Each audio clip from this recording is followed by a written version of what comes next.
आवाज आ रही है बेटा?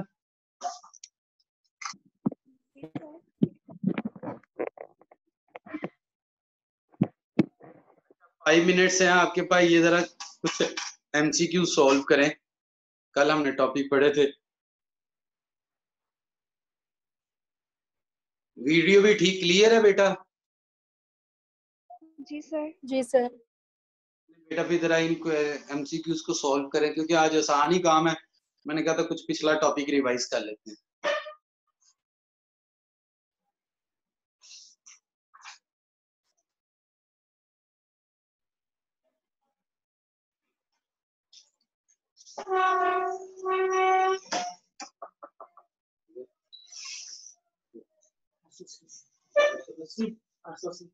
ये तो इसको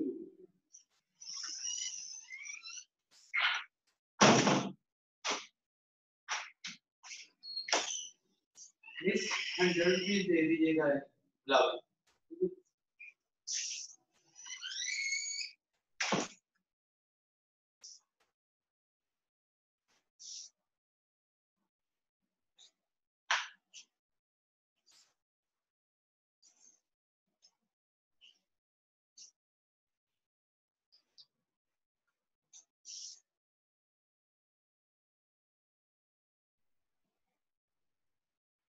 जी स्टूडेंट्स, कर लिया सॉल्व?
अच्छा बच्चे, अस्सलाम वालेकुम। चलिए अब सॉल्व करते हैं। आपने होप सो जितने भी आपने किए हैं गुड। पहला आपके पास एमसीक्यू है जी, keeping in view size of atom which order is correct. तो ये जनरल मैंने आपको कल भी बोला था बेटा, ऐसा कभी क्वेश्चन नहीं होगा कि भाई ये वाला ट्रेंड बताइए। आपके पास एलिमेंट्स दिए होते हैं, उनके रिलेटिव आपने बताना है। अब ये चार ऑप्शन है। पहली ऑप्शन है nitrogen is greater than carbon. तो आपके पास देखिए बेटा, nitrogen it's belong to group 5th A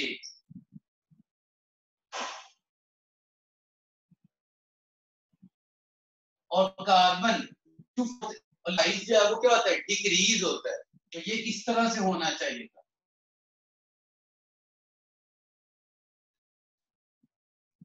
इसी तरह से साइज होता है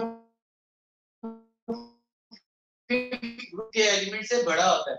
ये अब ये कंपैरिजन है 8th वर्सेस 7th।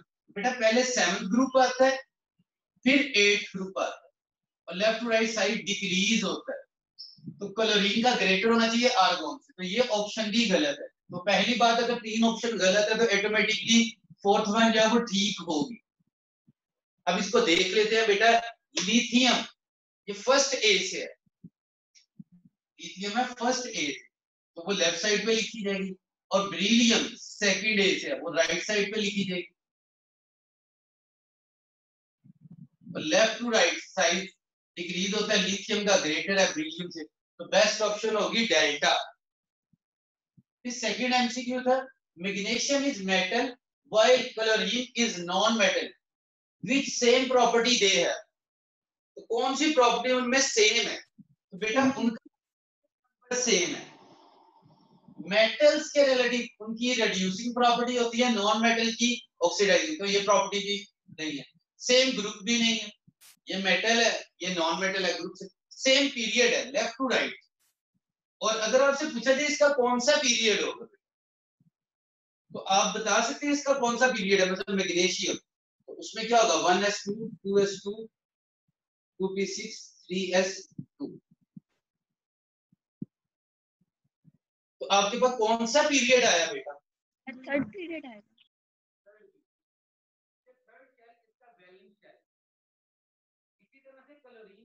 आप करेंगे बेटा 1s2 2s2 2p6 3s2 3p5, उसका वैलेंस शेल भी तीसरा शेल होगा, उसका पीरियड भी थर्ड ही होगा। तो सेम पीरियड के रिलेटिव बेटा बात। उसके बाद all of the following increase along the period except, इनमें से वो कहते हैं सारी चीजें लेफ्ट टू राइट, पीरियड का मतलब है लेफ्ट टू राइट, वो बढ़ती हैं एक्सेप्ट, तो बेटा चार्ज लेफ्ट टू राइट बढ़ता है। अगर आपको याद हो सोडियम +1 है, फिर मैग्नीशियम आपके पास +2, फिर एल्यूमिनियम +3, ये इंक्रीज होता है। इलेक्ट्रोनेगेटिविटी, ये आज का हमारा टॉपिक है। Ability to attract shared pair of electron, तो लेफ्ट टू राइट जाते हैं तो नॉन मेटालिक कैरेक्टर बढ़ता है, इलेक्ट्रॉन को गेन करने की एबिलिटी बढ़ती है, ये भी इंक्रीज होती है। इलेक्ट्रॉन एफिनिटी भी इंक्रीज होती है, जैसे जैसे साइज छोटा होता है वैलेंस इलेक्ट्रॉन्स को अट्रैक्ट करने की एबिलिटी बढ़ती है। एटॉमिक साइज वो डिक्रीज होता है क्योंकि न्यूक्लियर चार्ज बढ़ता है, तो delta of atomic size decrease, बाकी सारी चीजें इंक्रीज। उसके बाद बेटा ये ग्राफ दिया हुआ था, वो कहता है ये ग्राफ किस ट्रेंड को एक्सप्लेन कर रहा है, एक्स एक्सिस पे कौन सी चीज आनी चाहिए, आयनाइजेशन एनर्जी आनी चाहिए, मेल्टिंग पॉइंट्स आने चाहिए, एटॉमिक रेडियस आना चाहिए, या इलेक्ट्रॉन एफिनिटी। तो ये हमने कल देखा था बेटा, ये मेल्टिंग पॉइंट के रिलेटेड कि अप टू द मिडल वो इंक्रीज होगा फिर शार्पली डिक्रीज हो जाएगा। ये जो आपके पास ट्रेंड है ये किसको एक्सप्लेन कर रहा है बेटा, मेल्टिंग पॉइंट्स के ट्रेंड को एक्सप्लेन कर रहा है। तो इसी तरह से वो आयनाइजेशन एनर्जी का ग्राफ भी दे सकता है, वो रेडियस का ग्राफ भी दे सकता है, तो बेटा उसके रिलेटिव आपने आंसर।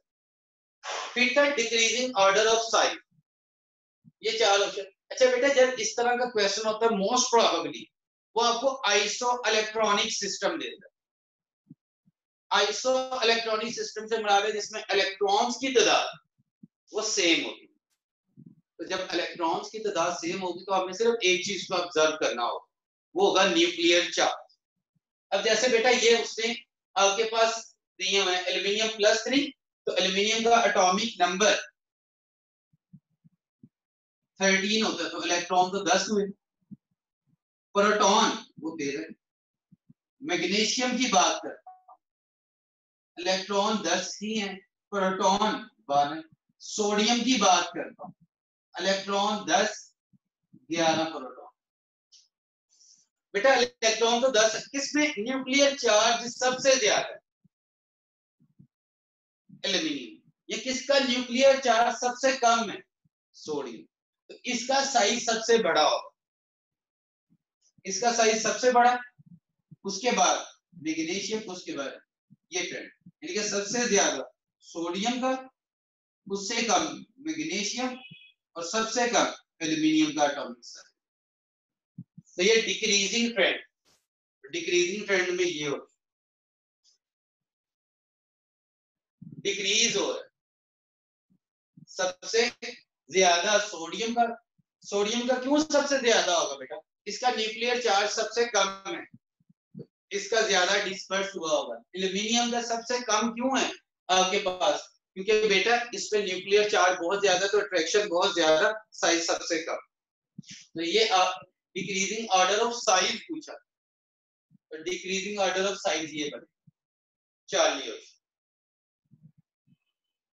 अच्छा उसके बाद स्मॉलेस्ट रेडियस इनमें से पूछा हुआ है, ये भी उसने आपको आइसो इलेक्ट्रॉनिक सिस्टम दे दी। तो जो स्मॉलेस्ट रेडियस उसमें देख लेते हैं बेटा, ये अभी बता, ये एक सिस्टम है आपके पास, स्मॉलेस्ट रेडियस किसका होगा, जिसका न्यूक्लियर चार्ज सबसे ज्यादा होगा। इसमें एक नई ऑप्शन आई है सोडियम, और सॉरी नाइट्रोजन, इसमें बेटा इलेक्ट्रॉन तो 10 ही हैं, प्रोटॉन कितने होंगे, इसका एटॉमिक नंबर होता है 7, इसका तो साइज बड़ा होगा। उसने स्मॉलेस्ट रेडियस पूछा, तो जिसका न्यूक्लियर चार्ज सबसे बड़ा, न्यूक्लियर चार्ज एल्यूमिनियम का सबसे ज्यादा। तो बेटा अगर यही लार्जेस्ट रेडियस पूछता फिर कौन सा आना था?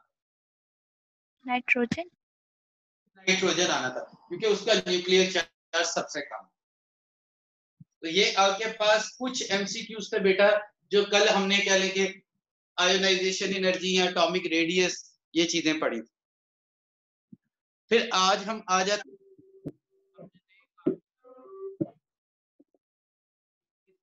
आपके पास इलेक्ट्रॉन एफिनिटी, इनकी डिटेल्स आप पहले भी डिस्कस कर चुके हैं। अगर तो आपको आयोनाइजेशन एनर्जी वाला कॉन्सेप्ट अच्छे से आता है तो बेटा इलेक्ट्रॉन एफिनिटी या इलेक्ट्रॉन नेगेटिविटी को पढ़ना कोई मुश्किल बात नहीं, क्योंकि फैक्टर ऑलमोस्ट सेम होते हैं, ट्रेंड ऑलमोस्ट सेम।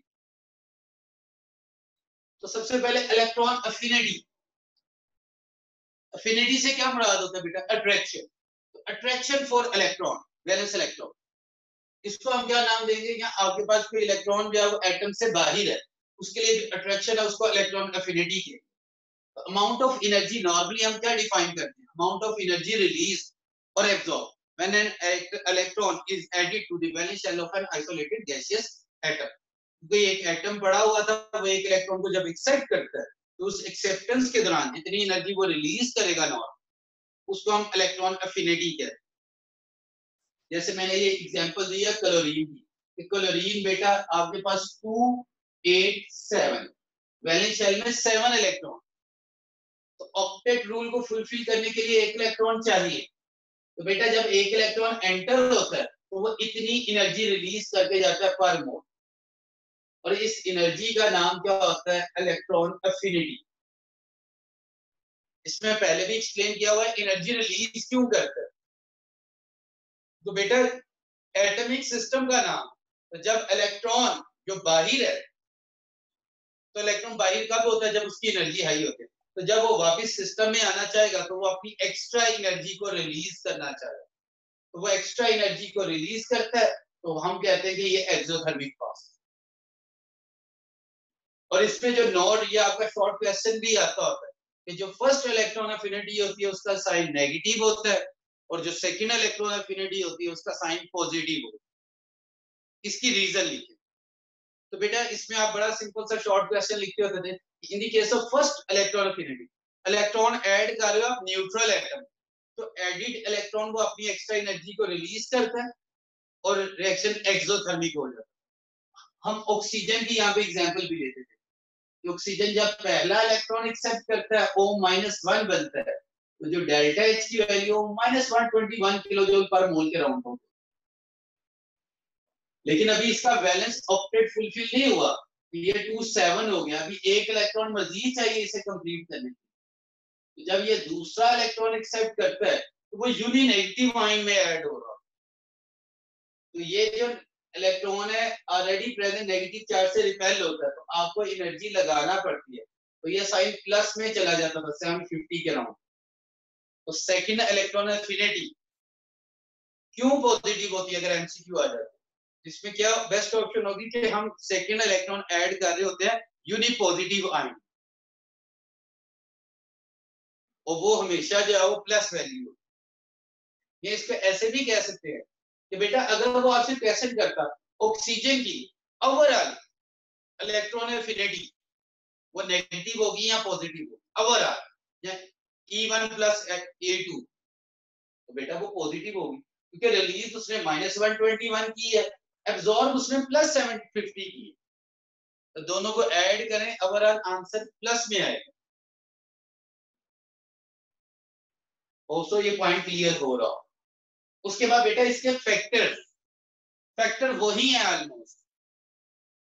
इसमें मेनली हम दो फैक्टर्स को डिस्कस कर रहे होते हैं, एक न्यूक्लियर चार्ज और दूसरा साइज। जब हम लेफ्ट टू राइट जाते हैं तो बेटा न्यूक्लियर चार्ज इंक्रीज होता है, शेल सेम रहता है, तो बाहर वाले इलेक्ट्रॉन्स को अट्रैक्ट करना वो आसान होता जाता है, साइज भी छोटा होता जाता है। तो न्यूक्लियस में पॉजिटिव चार्ज बढ़ रहा है तो बाहर वाले नेगेटिव इलेक्ट्रॉन्स को अट्रैक्ट करना आसान। तो लेफ्ट टू राइट आपके पास इलेक्ट्रॉन एफिनिटी इंक्रीज होती है।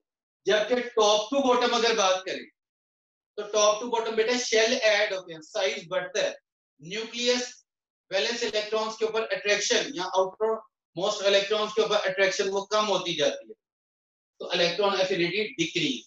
ये जनरल ट्रेंड्स मैंने लिखे। हाँ, इसमें एक्सेप्शनल केस आता है ग्रुप में। नॉर्मली अगर देखा जाए फ्लोरीन, क्लोरीन, ब्रोमीन, आयोडीन, तो होना तो क्या चाहिए ट्रेंड, तो फ्लोरीन की इलेक्ट्रॉन एफिनिटी सबसे ज्यादा, उसके बाद क्लोरीन, उसके बाद ब्रोमीन, उसके बाद आयोडीन, ऐसा होना चाहिए। बट एक्चुअली क्या होता है, क्लोरीन की सबसे ज्यादा, फिर ब्रोमीन, और फ्लोरीन की यहाँ पे आ जाए। फ्लोरीन की इलेक्ट्रॉन एफिनिटी ब्रोमीन से भी कम होती है। रीजन क्या है, तो फ्लोरीन का साइज तो बहुत छोटा होता है, तो वो इलेक्ट्रॉन के लिए अट्रैक्शन, नो डाउट बेटा वो इलेक्ट्रॉन्स के लिए अट्रैक्शन ज्यादा रख रहा है, लेकिन साइज छोटा होने की वजह से उसमें जो आपके पास दूसरा शेल है उसमें 7 इलेक्ट्रॉन स्कोर कर रहे हैं, तो आने वाला इलेक्ट्रॉन जब एंटर होगा यहाँ पे जो 7 इलेक्ट्रॉन है, तो इलेक्ट्रॉन इलेक्ट्रॉन को रिपेल करेंगे, तो उस रिपल्शन की वजह से इलेक्ट्रॉन एफिनिटी की वैल्यू कम होगी। ऑल्सो आप पॉइंट को अंडरस्टैंड कर रहे होंगे, मैं रिपीट कर देता हूँ बेटा। देखिए फ्लोरीन एटम का साइज बहुत छोटा है, तो पहले शेल में 2 इलेक्ट्रॉन, दूसरे में 7, और दूसरे में मैक्सिमम आ कितने सकते हैं, 8, तो मैक्सिमम। तो इसका मतलब जब ये इलेक्ट्रॉन एंटर हो रहा होगा तो ये जो 7 इलेक्ट्रॉन्स है वो इस इलेक्ट्रॉन के लिए कुछ ना कुछ रिपल्शन रखेंगे, उस रिपल्शन की वजह से इस न्यूक्लियस की इस इलेक्ट्रॉन के ऊपर अट्रैक्शन कम हो जाती है। कितनी कम हो जाती है, वो क्लोरीन और ब्रोमीन से भी कम हो जाती है। तो इसलिए हमारे पास जो ट्रेंड बनता है वो ये बनता है।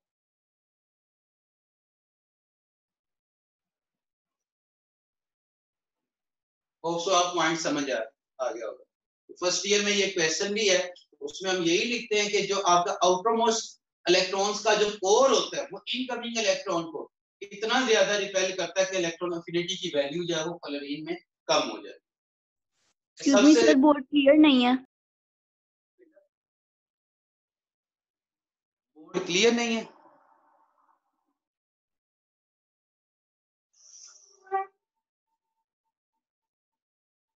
अब क्लियर है बेटा बोर्ड? अच्छा जी ठीक है। तो इसमें बेटा ये एक्सेप्शनल केस है, ये आपको पता होना चाहिए, बाकी ट्रेंड सेम है। इसी तरह से आपके पास टर्म है जी इलेक्ट्रोनेगेटिविटी।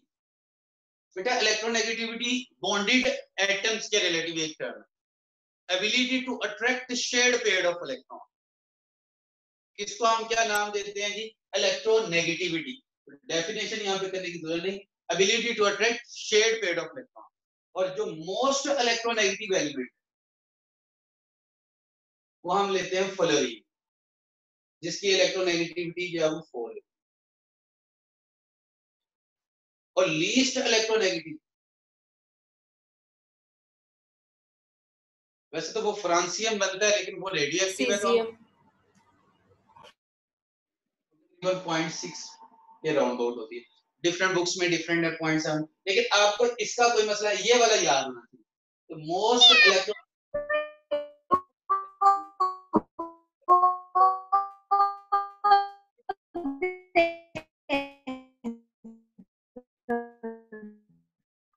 ये जरा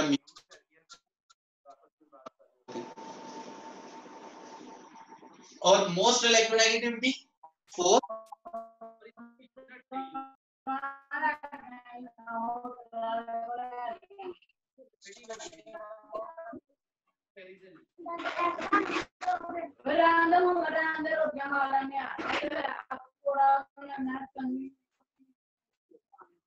हाय माँ बना रही है कुल्फियाँ।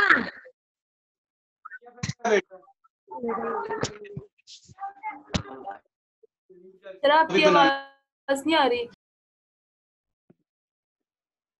बात नहीं आ रही इधर से, तो मेरा माइक तो ऑन है बेटा। सर वो शायद दूसरी बच्ची का माइक ऑन था ना, इस वजह से। जी उनको उनसे रिक्वेस्ट है कि बेटा जरा माइक ऑफ रखें।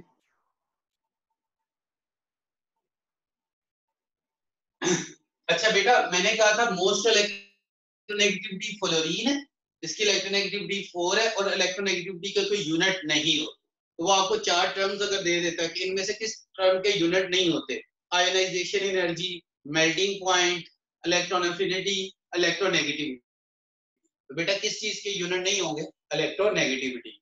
बाकी आयोनाइजेशन एनर्जी के भी किलोजूल पर मोल, इलेक्ट्रॉन एफिनिटी के भी किलोजूल पर मोल, और आपके पास मेल्टिंग पॉइंट के वो डिग्री सेल्सियस या केल्विन में ले लेते हो, तो इलेक्ट्रोनेगेटिविटी के यूनिट्स नहीं होते।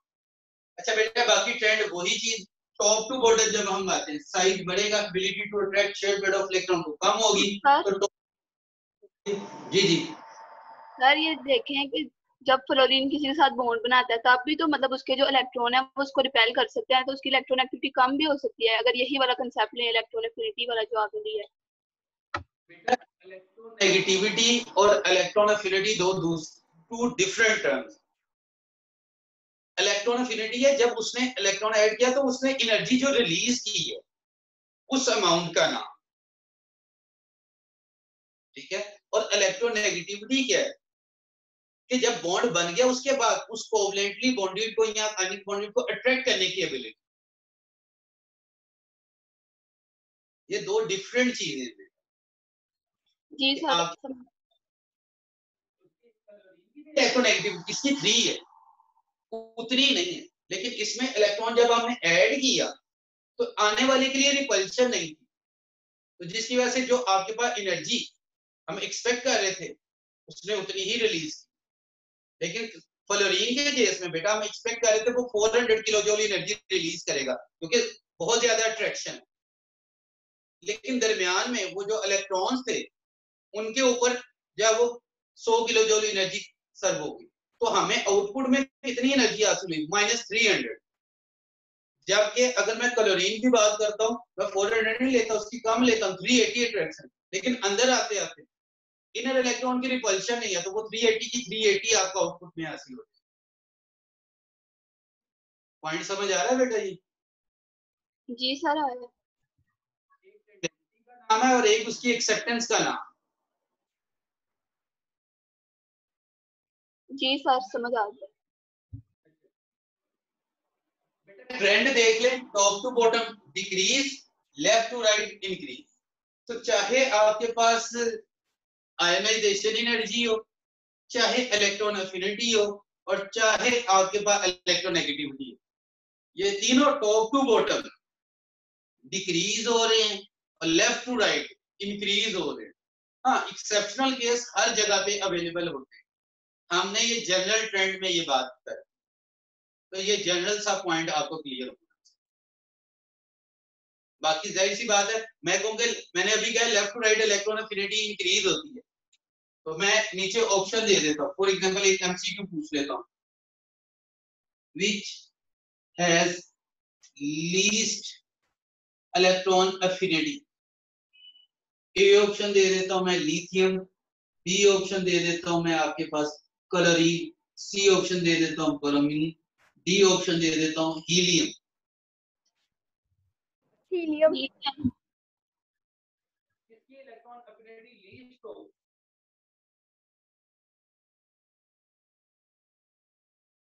Answer will be helium. आप तो कहेंगे सर हीलियम तो राइट साइड पे है, तो आपने कहा था left to right electron affinity बढ़नी चाहिए, इसकी तो मैक्सिमम होनी चाहिए। बेटा इसका डुप्लेट कंप्लीट है, तो नोबल गैसेस की इलेक्ट्रॉन एफिनिटी तो मिनिमम होगी या जीरो होगी।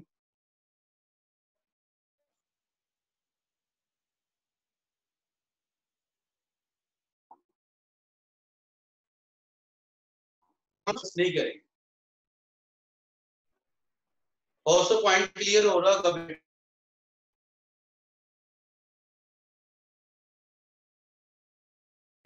एक टर्म उसने डिस्कस की है इलेक्ट्रोनेगेटिव, उसे एक एक दफा रीडिंग करेंगे, इजीली ये चीजें सॉर्ट आउट हो जाती है। इलेक्ट्रिकल कंडक्टिविटी का बेटा टॉपिक उससे बहुत अच्छा एक्सप्लेन हो सकता है, जिसे पीरियोडिक टेबल में metallic, non metallic and metalloid का कॉन्सेप्ट है, जैसे मेटल्स या नॉन मेटल्स को टर्म को डिफाइन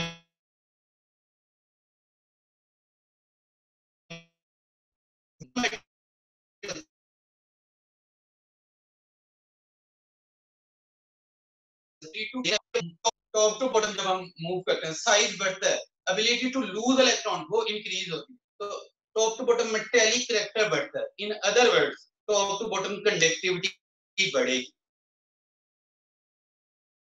इलेक्ट्रॉन की बेटा उतना वो अच्छा कंडक्टर होगा। और अगर हम लेफ्ट टू राइट मूव करें तो इलेक्ट्रॉन को लूज करना वो मुश्किल होता जाता है। इसका मतलब फ्री इलेक्ट्रॉन की अवेलेबिलिटी कम होना शुरू हो जाती है।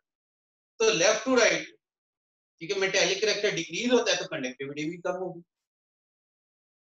क्योंकि कंडक्टिविटी रिलेट करती है बेटा, ये जो कंडक्टिविटी है इसका ताल्लुक होता है फ्री इलेक्ट्रॉन से। इलेक्ट्रिकल कंडक्टिविटी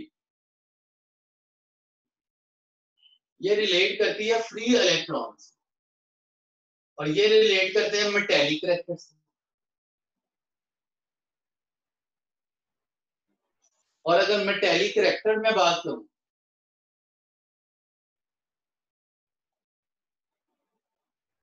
ये इनवर्सली प्रोपोर्शनल होगा साइज से।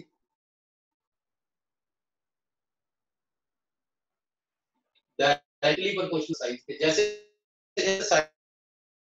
अगली